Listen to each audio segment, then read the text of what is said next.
Los tres cerebros, de Ricardo Martín Almada. Bienvenidos sean todos a un nuevo podcast. El cerebro humano está compuesto de tres partes que tienen funciones específicas cada una. El cerebro reptiliano, que rige al instinto en general e instinto sexual, es el que establece y defiende su territorio. Es responsable de las ansias de poder, prestigio y dominación, causante del materialismo, posesión, jerarquía, egoísmo. El cerebro mamífero rige las funciones relacionadas a la autoconservación y a la conservación de la especie. También regula las hormonas sexuales y el comportamiento emocional, gusto, disgusto, placer, desagrado, calma y violencia.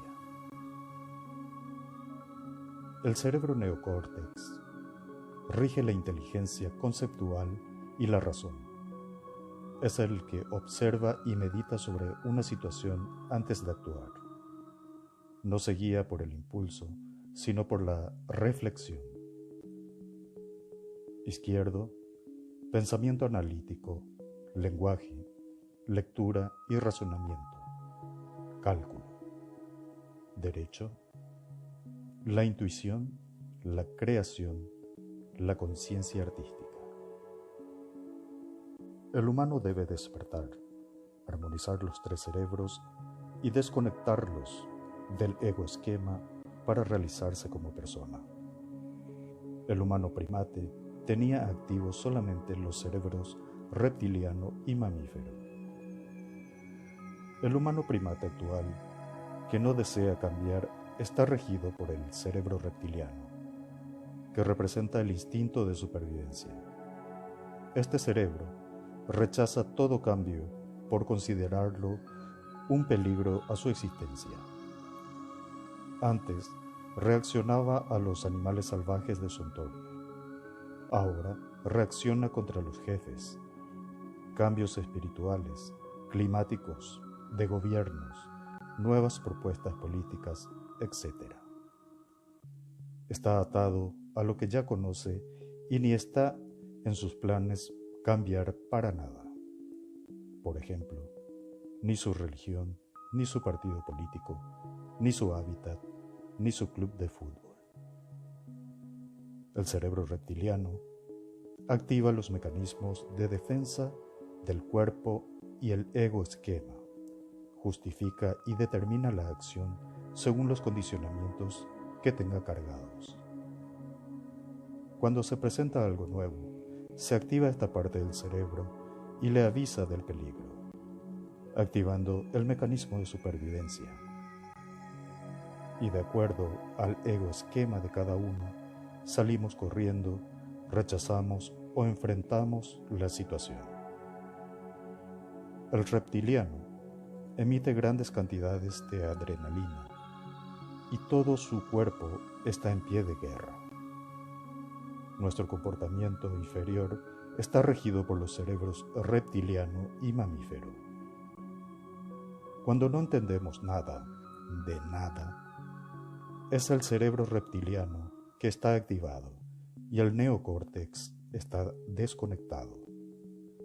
Lo desesperante de la situación en nuestro país es que los cerebros reptiliano y mamífero están activados permanentemente.